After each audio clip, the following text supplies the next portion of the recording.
Hi, I'm David Whiting, and I am of the raw, organic, vegan Whiting clan. I've got two little girls. My wife is filming right there, waving, and I'm waving too. We're still in Sedona, Arizona, and this is the last day of the Raw and Living Expo. And this was our first ever at that, and it was pretty darn cool. Lots of people to see, and cool products, and yeah, good food. Anyway, we're getting ready to detach this big beast right here, which is our RV, for the tour, and head on down to Phoenix, but not before we empty the black water tank, which is also called the poop tank. So we're going to do that, and that's always a lot of fun because I always get to do it for some reason. Anyway, wanted to mention in this video, if we haven't said it before, I know we've said it at Dave's Talks, which we're kind of Dave's right-hand men for this tour, why raw, organic, and vegan is the healthiest healthiest diet on the planet. Did I just say that twice? Yeah, you did. The healthiest and the healthiest, but that's good. And the healthiest and even more healthy than the healthiest diet on the planet. And why raw? Okay, there's three things that I call non-negotiables about the raw versus cooked food scene.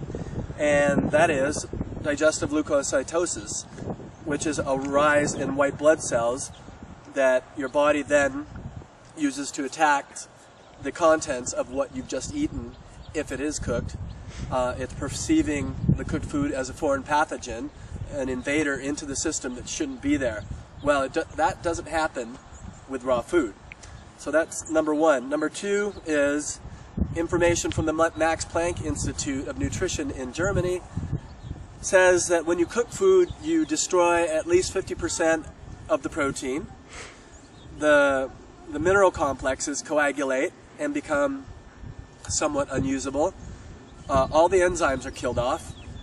You get a destruction of vitamins in the, I'll say, 60 to 96% range that I've read. So you've got all of these dead, formerly alive nutrients that are now acidic waste that your body has to metabolize.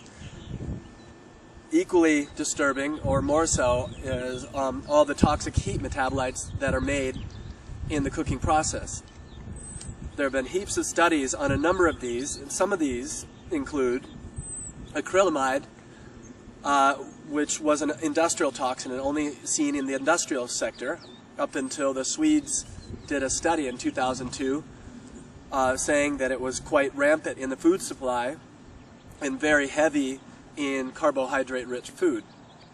So all your cooked potatoes and French fries and potato chips, like really, really high levels, hundreds of times higher than what is allowed in the water supply by the World Health Organization.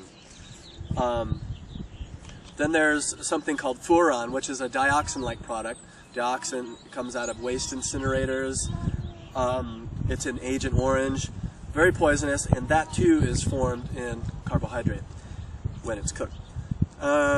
With protein, there are heterocyclic amines, polycyclic, aromatic hydrocarbons, and nitrosamines, which have heaps of studies, hi Jamie, cutie, saying the same thing. They're all carcinogenic and mutagenic, which is damaging to your DNA. And then the fats, you cause them to go rancid with heat, any sort of heat, thus making them a carcinogen. So that is why raw